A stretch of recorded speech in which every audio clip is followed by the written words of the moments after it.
Hi, my name's Adrian from Real Kombucha.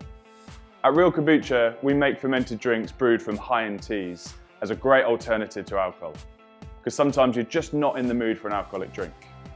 For example, instead of grabbing a glass of Prosecco to keep that clear head, you could grab one of our Royal Flush, which is brewed from a high-end tea, a first flush Darjeeling tea, which gives a light fruit and floral finish to the kombucha without flavour.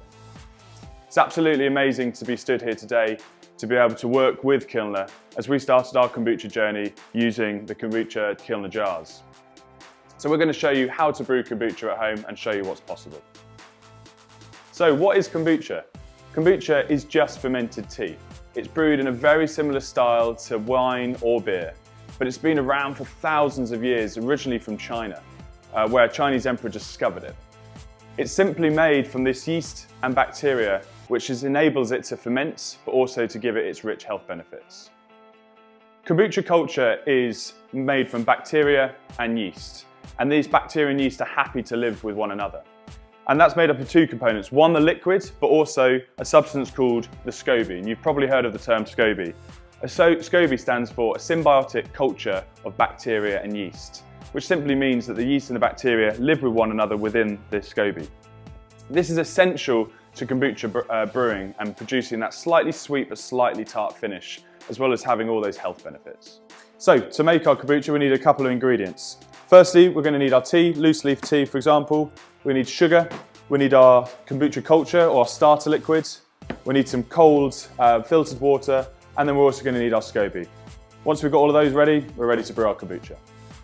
So let's get brewing. So what we need to do first is take our tea, which is in our steeper. We take our hot water, which we boiled up to about 100 degrees, let it cool for a few minutes, and then basically just incorporate the hot water into your steep vessel, and you're basically adding about 1 litre. Once you've added that, you agitate the tea slightly and let it steep for about 20 minutes and come back to it once it's finished.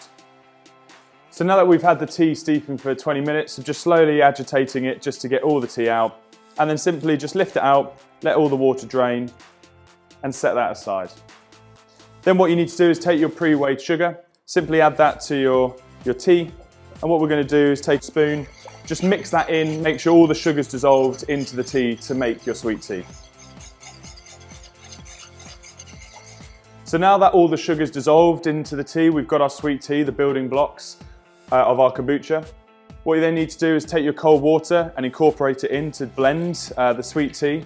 So this dilutes it down. And what it does is also brings the temperature down. Give that one final stir just to make sure everything's incorporated in. And then what you want to do is you want to get your Kilner jar ready. Just take the lid off and simply decant your sweet tea into the jar itself. And what you're aiming to do is fill it up to about 3/4. You should have enough mixture to be able to do that. If you've got a bit more, just set some aside for later, just to top up. And you're then ready to add your kombucha culture or your starter liquid.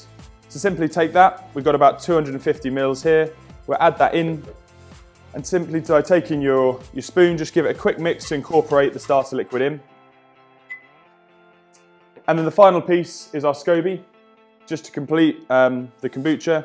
We place that in, and which will slowly just sink into the bottom, and then we have it. That's our kombucha ready to ferment.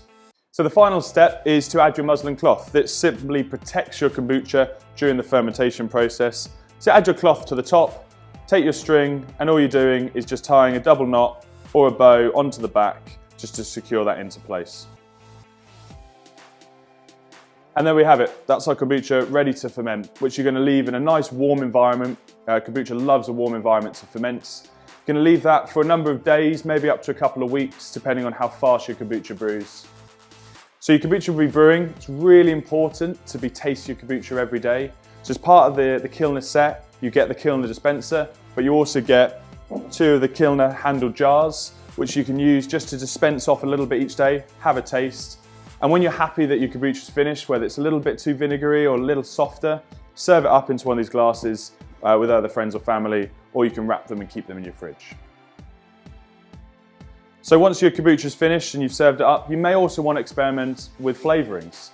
So simply to do that, you can take your muslin cloth off, take out your SCOBY and set that aside, and then try lots of different fruits, gingers, berries, strawberries, mints, You can use lots of different herbs as well. So incorporate those into your Kilner jar, seal it and put it in your fridge for a number of days to let those flavours incorporate. You can also then serve those as cocktails for another time. So to find out more about brewing kombucha, go to the Kilner website for hints, tips and recipes. Thanks for watching.